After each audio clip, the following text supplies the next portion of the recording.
श्री स्वामी समर्थ. नमस्कार वृश्चिक राशीच्या जातकांनो, पुढील 7 दिवसात तुमच्या जीवनात आनंदाचा नगारा वाजणार आहे. 5 मोठ्या आनंदाच्या बातम्या या 7 दिवसात तुम्हाला नक्की मिळणार आहेत. त्या ऐकून तुम्ही आनंदाने उड्या माराल. कारण मित्रांनो, गेल्या 6 महिन्यात तुम्ही जितकं दुःख सहन केलं, जितक्या वेदना झालेल्या, तितकं सहन करणे ही काही साधी गोष्ट नाही. तुमच्या मेहनतीचं फळ मात्र दुसरंच कोणी घेऊन जात होतं. आयुष्य कासवाच्या गतीने पुढे सरकत होतं. पण हे 7 दिवस तुमच्यासाठी अनेक मोठ्या आनंदाच्या बातम्या घेऊन येणार आहे. अनेक रखडलेली कामं आता पूर्ण होणार आहेत. पण मित्रांनो, सावधान राहणंही तितकंच आवश्यक आहे. कारण या 7 दिवसात काही पापग्रह तुम्हाला अडवण्याचा प्रयत्न करतील. तुमच्याच काही चुका तुमच्याकडे येणाऱ्या लक्ष्मीला पुन्हा परत पाठवू शकतात. म्हणून ह्या व्हिडिओमध्ये शांतपणे जाणून घेऊयात की या 7 दिवसात कोणत्या आनंदाच्या बातम्या मिळणार आहेत आणि कोणती काळजी घ्यावी लागेल. मित्रांनो, हे 7 दिवस म्हणजे गेल्या 6 महिन्यात तुम्ही जे दुःख भोगलं, ज्या वेदना सहन केल्या, त्याचा हिशोब चुकता होण्याची वेळ आहे. त्या 6 महिन्यांची उणीव तुम्ही या 7 दिवसात भरून काढाल. ग्रह तारे अतिशय सुंदर योग निर्माण करत आहेत. विशेषतः गुरु आणि शुक्र यांची युती तुमच्या भाग्यभावात तुमचं नशीब हिऱ्यापेक्षाही अधिक तेजस्वी बनवणार आहे. जे नशीब आत्तापर्यंत तुमच्यावर रुसलेलं होतं, जे तुम्हाला नेहमी रडवत होतं, तेच नशीब आता हिऱ्यापेक्षाही अधिक चमकदार होणार आहे. जे काम महिनोन-महिने पूर्ण होत नव्हतं, ते काम आता काही क्षणात पूर्ण होईल. गुरु आणि शुक्र हा 8 जून रोजी कर्क राशीत गुरुजवळ पोहोचलाय. कुठे तुमच्या भाग्यभावात, जिथे गुरु आधीपासूनच बलवान आहे आणि शुक्र त्याच्या जवळ आल्यामुळे तुमच्या भाग्यात जी वाढ होईल ती तुमच्यासाठी सोने पे सुहागा ठरेल. परंतु काही गोष्टींची काळजी घेणं गरजेचं आहे. कारण राहू आणि केतू बऱ्याच काळापासून तुम्हाला रडवत आहेत, भरकटवत आहेत. तुमच्या आयुष्यात असंतोष निर्माण झाला आहे. आनंदाच्या बातम्या मिळत असल्या तरी, सर्व काही मिळत असलं तरी समाधान मात्र मिळत नाही. तुम्ही स्वतःलाच दोष देता, आयुष्यालाही दोष देता. कारण जे काही मिळत आहे ते तुम्हाला पुरेसे वाटत नाही. तुमची भूक कमी होत नाहीये, उलट वाढत चालली आहे. पण मित्रांनो, या 7 दिवसात असे काही बदल घडतील जे तुम्हाला विचार करायला भाग पाडतील. आजपासून साधारण 5 ते 6 महिन्यांपूर्वी जेव्हा 2026 हे नवीन वर्ष सुरू झालं, तेव्हा तुम्ही स्वतःला एक वचन दिलं होतं. तुम्ही स्वतःला म्हटलं होतं की आता मी फक्त स्वतःकडे लक्ष देईन. आता मी कोणालाही मदत करणार नाही, सर्वांना स्पष्टपणे नाही म्हणेल. माझं धन कोणाला देणार नाही आणि कोणाशीही विनाकारण जोडला जाणार नाही. कोणावरही फुकट प्रेम करणार नाही. कारण तुम्ही भोळे आहात. लोक तुमच्या भावनांचा फायदा घेतात. तुम्ही सहज प्रत्येकाशी जोडले जाता. लोक तुम्हाला भावनांमध्ये गुंतवतात, खोटी आश्वासनं देतात, तुमच्या अपेक्षा वाढवतात आणि शेवटच्या क्षणी त्या अपेक्षा मोडून टाकतात. असे अनेक धोके खाल्ल्यानंतर तुम्ही स्वतःलाच म्हटलं होतं, बस आता खूप झालं, मी खूप वेळ वाया घालवला. आता माझा सगळा वेळ स्वतःला घडवण्यासाठी, माझं करिअर घडण्यासाठी वापरेन. पण काही दिवसात तुम्ही स्वतःला दिलेली ती वचने मोडली. पुन्हा तुम्ही लोकांच्या मदतीला धावून गेलात. पुन्हा तुम्ही विनामूल्य सेवा देऊ लागलात. तुम्ही लोकांसाठी जितकं देता त्याच्या बदल्यात तुम्हाला काहीच मिळत नाही, तरीही तुम्ही मदत करत राहता. तुमच्या डोळ्यात अश्रू येतात. तुम्ही स्वतःलाच दोष देता. आयुष्यात नेहमी मागेच राहता. लोकांचं भलं करताना आप्तेष्टांमध्ये आणि जबाबदाऱ्यांमध्ये इतके अडकून जाता की तुमचं ध्येय अगदी जवळ असूनही तुम्ही ते गाठू शकत नाही. जर त्यावेळी तुम्ही स्वतःसाठी थोडी अधिक मेहनत घेतली असती, स्वतःकडे थोडं अधिक लक्ष दिलं असतं, तर ते ध्येय तुम्ही मिळवलं असतं, तुमचं स्वप्न पूर्ण झालं असतं. पण तसं झालं नाही. कारण तुम्ही आप्तेष्टांमध्ये आणि जबाबदाऱ्यांमध्ये अडकून पडलात. जर तुम्ही त्यावेळी स्वतःची झोप उडवून घेतली असती, थोडंसं स्वार्थी बनला असतात, जो स्वार्थ जगात सगळ्यांकडेच आहे पण तुमच्यात नाही, तर आज तुम्ही मोठमोठे मुक्काम गाठले असते आणि अशा गोष्टी मिळवल्या असत्या ज्यांची तुम्ही कल्पनाही केली नसती. वृश्चिक राशीचे लोक स्वार्थी नसतात. जर त्यांनी थोडासा स्वार्थ स्वीकारला असता तर आज ते खूप पुढे गेले असते. रात्री झोपताना तुम्ही मोठी मोठी स्वप्न पाहता, पण ती स्वप्नही लहान आहेत. त्यापेक्षाही मोठं तुमची प्राप्ती करू शकता. कारण तुम्ही वृश्चिक राशीचे आहात. तुमचे स्वामी मंगळ आहेत आणि सध्या मंगळ 6व्या भावात विराजमान आहेत, जो रोग, कर्ज आणि गुप्त शत्रूंचा भाव मानला जातो. तुम्हाला वाटतं मी तर सर्वांची मदत करतो, सर्वांचं भलं करतो, मग माझे कोण शत्रू असतील. पण हेच एक कटू सत्य आहे. सर्वात जास्त शत्रू तुमचेच आहेत आणि तेही साधेसुधे नाहीत. जर आपल्याला माहीत असेल की अमुक व्यक्ती आपला शत्रू आहे तर आपण सावध राहू शकतो, पण तुमचं आयुष्य गुप्त शत्रूंनी भरलेलं आहे. काही लोक बाहेरून काहीतरी वेगळं दाखवतात, पण त्यांच्या मनात काहीतरी वेगळंच चाललेलं असतं. तुमच्या आयुष्यात असे अनेक लोक आहेत जे तोंडावर आपलेपणाचं नाटक करतात, पण त्यांच्या मनात काय सुरू असतं याची तुम्ही कल्पनाही करू शकत नाही. पण एक गोष्ट लक्षात ठेवा, शनी हे तुमच्या भाग्याचे निर्माते आहेत. ते तुमचं आयुष्य घडवण्याचं काम करतात. पण अडचण काय आहे, हे शनिदेवांना काय हवं असतं? त्यांना हे हवं असतं की तुम्ही फुकटात विनामूल्य लोकांची सेवा करू नये.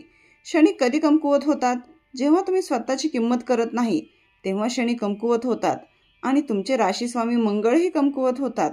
एकंदरीतच पाहिलं तर तुमच्या आयुष्यातील दुःख, वेदना, गरिबी आणि होणारा विलंब या मागचं मुख्य कारण म्हणजे तुम्ही जितकं देता तितकं तुम्हाला परत मिळत नाही, आणि तरीही तुम्ही लोकांना देतच राहता. मग ते लोकांवर प्रेम करणं असो, तुम्ही मनापासून प्रेम करता, पण त्याच्या बदल्यात तुम्हाला तितकंसं प्रेम मिळत नाही.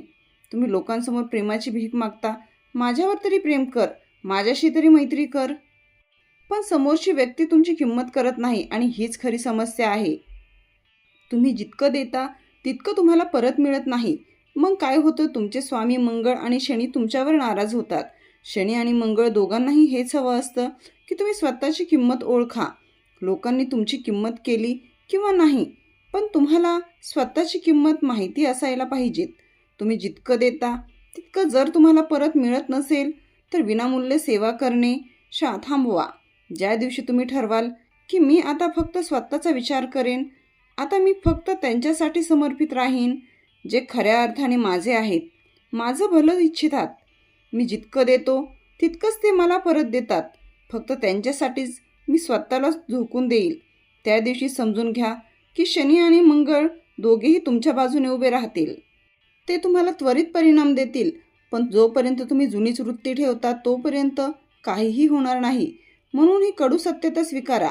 तुम्ही जितकं देता तितकं जर परत मिळत असेल तर खूप चांगली गोष्ट आहे, पण जर परत मिळत नसेल तर विनामूल्य सेवा बंद करणेच योग्य ठरेल. आता पुढील 7 दिवसांबद्दल बोलायचं झालं तर राहू आणि केतू बऱ्याच काळापासून आमने सामने आहेत. केतू तुमच्या करिअरच्या भावात विराजमान आहे. अनेक लोकांचे प्रश्न येतात की मला करिअरमध्ये प्रगतीच मिळत नाही, तर काही लोक सांगतात की माझ्या करिअरमध्ये खूप चांगली प्रगती होत आहे. मग तुमची रास तर एकच आहे. वृश्चिक राशीतील एकाच व्यक्तीला चांगली प्रगती मिळते आणि दुसऱ्याला अजिबात प्रगती मिळत नाही. असं का? कारण जेव्हा केतू करिअरच्या भावात बसतात तेव्हा त्या गोष्टींबद्दल जास्त विचारच करू नये. त्या क्षेत्राशी संबंधित फार अपेक्षा ठेवू नयेत. केतू ज्या ठिकाणी असतात त्या गोष्टीबद्दल जो व्यक्ती जास्त विचार करतो त्याला ती गोष्ट मिळत नाही. त्यामुळे सध्या तुम्ही तुमच्या करिअरबद्दल, कामाबद्दल, नोकरीबद्दल किंवा व्यवसायाबद्दल फार विचार करू नका.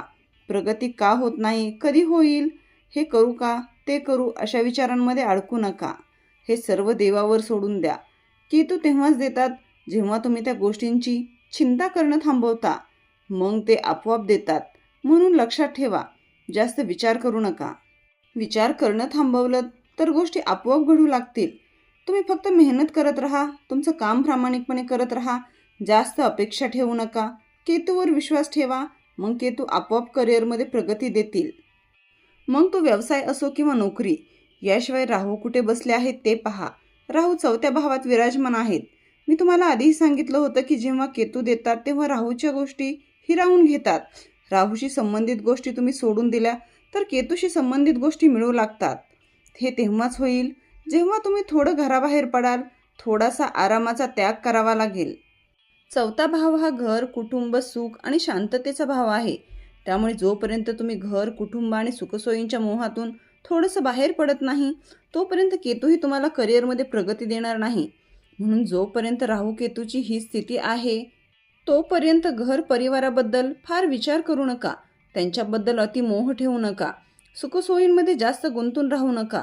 थोडंसं त्यातून बाहेर पडा, मग आपोआप करिअरमध्ये प्रगती होईल. याशिवाय मंगळ रोग, कर्ज आणि शत्रूंच्या भावात विराजमान आहेत. जेव्हा मंगळ इथे असतात तेव्हा तुमचा विजय निश्चित असतो. कुठे कर्जावर वृश्चिक राशीला एकदा कर्ज लागलं की ते सहज सुटत नाही. पण सध्याचा काळ खूप चांगला आहे. तुम्हाला काही निर्णय घ्यावे लागतील. आता पैशांवर थोडंसं नियंत्रण ठेवायला हवं, कारण वृश्चिक रास खूप मोकळेपणाने खर्च करते. मंगळ त्यांचे स्वामी आहेत, त्यामुळे अनावश्यक खर्च करणं थांबवा. म्हणजे जिथे 5 रुपयाची गोष्ट आहे तिथे तुम्ही 10 रुपये खर्च करता, हे चुकीचं आहे. थोडं नियंत्रण ठेवलं तर कर्जही कमी होईल. गुप्त शत्रूंशी लढण्यासाठी तुमचे राशीस्वामी मंगळ तुम्हाला मदत करणार आहेत. शनी तुमच्या पंचम भावात आहेत. जेव्हा शनी पंचम भावात असतात तेव्हा प्रेमसंबंध खूप चांगले चालतात, पण त्यासाठी तुम्ही गंभीर असणे आवश्यक आहे. जर तुम्ही तुमच्या प्रेमजीवनाबद्दल गंभीर असाल तर हा काळ तुमच्यासाठी अत्यंत चांगला ठरेल.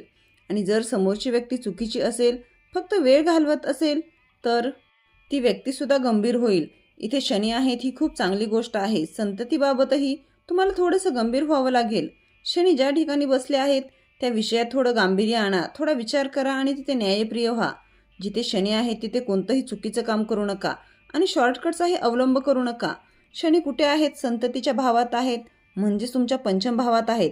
त्यामुळे संततीशी संबंधित गोष्टी चांगल्या, शिस्तबद्ध आणि अनुशासित असायला हव्यात. मुलांवर तुमचे विचार जबरदस्तीने लादू नका, हे लक्षात ठेवा. आता गुरु आणि शुक्र यांच्याबद्दल बोलायचं झालं तर वृश्चिक राशीचं भाग्य असं असतं की जर त्याने साथ दिली तर तुम्ही मोठे मोठे मुक्काम गाठू शकता. पण जेव्हा भाग्य साथ देत नाही तेव्हा माणूस पुन्हा उभाही राहू शकत नाही. तो जिथे असतो त्यापेक्षाही खाली जाऊ शकतो. म्हणूनच एकंदरीत जर तुम्ही तुमचं भाग्य समजून घेतलं तर तुम्ही खूप मोठं यश मिळवू शकता. तुमच्या राशीत असे काही काळ येतात की प्रत्येक पावलावर संधी मिळते. असा एक काळ येतो जेव्हा चारही बाजूनी आनंद मिळतो. मान सन्मान, धन दौलत, यश सर्व काही मिळते. त्या काळात जर तुम्ही झोपेचा त्याग करून मेहनत घेतली आणि जे मिळवायचं आहे ते मिळवलंच तर ती संपत्ती आणि यश तुमच्या 7 पिढ्यांपर्यंत टिकू शकतं. पण जर त्या काळातही तुम्ही आपतेष्टांमध्ये आणि जबाबदाऱ्यांमध्ये अडकून राहिलात तर वाईट वेळ यायला वेळ लागणार नाही. कारण वेळ कोणाचीही कायमचाही साथीदार नसतो. त्यामुळे जेव्हा तुमचा चांगला काळ असेल तेव्हा त्याचा आनंद घ्या आणि त्याचा पुरेपूर फायदा करून घ्या. आणि जेव्हा थोडंसं वाईट काळ येईल तेव्हा संयम ठेवा. त्यावेळी स्वतःला सोडून देऊ नका, स्वतःला सावरून ठेवा. कारण वृश्चिक राशीचे लोक थोडे लवकर तुटून जातात, ते लवकर विखुरले जातात. त्यामुळे स्वतःला सावरून घ्या, कारण तुमचं आयुष्य खूप चांगलं असतं. काही काळ वाईट असतो पण नंतर चांगलाही काळ येतो. आणि जेव्हा चांगला काळ येतो तेव्हा झोपेचा त्याग करून कामाला लागलं पाहिजे. आणि सध्या काळ खूप चांगला सुरू आहे. गुरु आणि शुक्र तुमच्या भाग्यभावात आहेत. गुरु आणि शुक्र यांची ही युती तुम्हाला त्या गोष्टी मिळवून देईल ज्या मागील काळात तुमच्या हातातून निसटत होत्या. जी स्वप्न तुटली होती ती आता पूर्ण होणार आहेत. जी काम सोडून तुम्ही दिली होती आणि स्वतःला म्हटलं होतं की हे आता होणार नाही, ते माझ्या आवाक्याबाहेरचं आहे, ती कामं पुन्हा सुरू करा, ती पूर्ण होतील. गुरु हे बुद्धीचेही देवता मानले जातात आणि न्यायप्रिय शनी यांचे मित्रही मानले जातात. त्यामुळे गुरु आणि शनी यांच्यातही एक संबंध आहे. याशिवाय गुरु आणि शुक्र यांची युती, शुक्र खूप काही देण्यासाठी ओळखले जातात, पण शुक्र काही गोष्टी हिरावूनही घेतात. काय हिरावून घेतात ते आधी बघूयात. जेव्हा शुक्र भाग्यभावात गुरूंसोबत बलवान स्थितीत असतात तेव्हा ते तुमच्याकडून थोडासा आराम हिरावून घेतात. म्हणजेच तुम्हाला मेहनत करावी लागेल, अशी काही कामं करावी लागतील ज्यात घाम गाळावा लागेल आणि बुद्धीचा वापरही करावा लागेल. ते तुम्हाला शांत बसू देणार नाहीत. शुक्र तुम्हाला निवांत बसून देणार नाहीत, हे लक्षात ठेवा. तुम्हाला सुख शांतीच्या क्षेत्रातून थोडंसं बाहेर पडावं लागेल. जर तुम्ही असा विचार करत असाल की मी झोपून झोपून मोठमोठे मुक्काम मिळवेल तर या काळात तसं होणार नाही. झोपेचा त्याग करा आणि सक्रिय व्हा. आता आरोग्याबद्दल बोलायचं झालं तर बुध अष्टम भावात आहे. त्यामुळे मनात खूप चिंता आणि तणाव निर्माण होऊ शकतो, विशेषतः भविष्यासंदर्भात. रात्री तुम्ही आयुष्याबद्दल खूप विचार करू शकता. काही नकारात्मक विचारही येऊ शकतात, त्यामुळे त्यावर थोडं नियंत्रण ठेवा. आरोग्याच्या दृष्टीने पाहिलं तर तुमच्या चिंता तुम्हाला झोपू देणार नाहीत आणि झोप पूर्ण झाली नाही तर आरोग्याच्या समस्या वाढतातच. सांध्याचं दुखणं, मनगटाचं दुखणं, पायांच्या घोट्यांचं दुखणं, मायग्रेन, कमरेच्या खालच्या भागातील वेदना, अशा समस्या तुम्हाला मागील काही काळात जाणवत होत्या. गॅस आणि ॲसिडिटीचा त्रासही अनेकांना बऱ्याच काळापासून होत आहे. काहींना हा त्रास खूप दिवसांपासून होत आहे, पण आता हळूहळू सुधारणा दिसून येईल.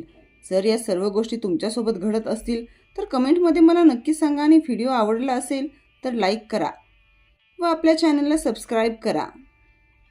तर या आठवड्यात शुक्रवारी तुम्ही लहान मुलींना, छोट्या कन्यांना पांढऱ्या माव्याची मिठाई वाटा. त्यामुळे शुक्र बळकट होतील. आणि शुक्र तुमच्या भाग्यभावाचे स्वामी असून गुरूंसोबत बलवान स्थितीत आहेत. त्यामुळे तुम्हाला खूप चांगले परिणाम मिळणार आहेत. वृश्चिक राशीवाल्यांनो, लक्षात ठेवा, तुम्ही जे दुःख सहन केलं, जे अश्रू गुपचूप पुसले, त्याचा हिशोब आता नियती चुकता करणार आहे. पुढचे 7 दिवस तुमच्यासाठी मोठे बदल, नवीन संधी आणि आनंदाच्या बातम्या घेऊन येऊ शकतात. फक्त स्वतःची किंमत ओळखा, मेहनत सोडू नका आणि योग्य संधी हातातून जाऊ देऊ नका. कमेंटमध्ये जय शनिदेव नक्की लिहा आणि मनापासून एक इच्छा व्यक्त करा. कदाचित हीच ती वेळ असेल जेव्हा तुमच्या प्रार्थनांना उत्तर मिळेल. पुन्हा भेटूया अशाच एका नव्या व्हिडिओमध्ये. तोपर्यंत आनंदी राहा, स्वतःची काळजी घ्या आणि लक्षात ठेवा, वृश्चिक राशीचा सुवर्णकाळ आता सुरू झाला आहे. श्री स्वामी समर्थ मंडळी.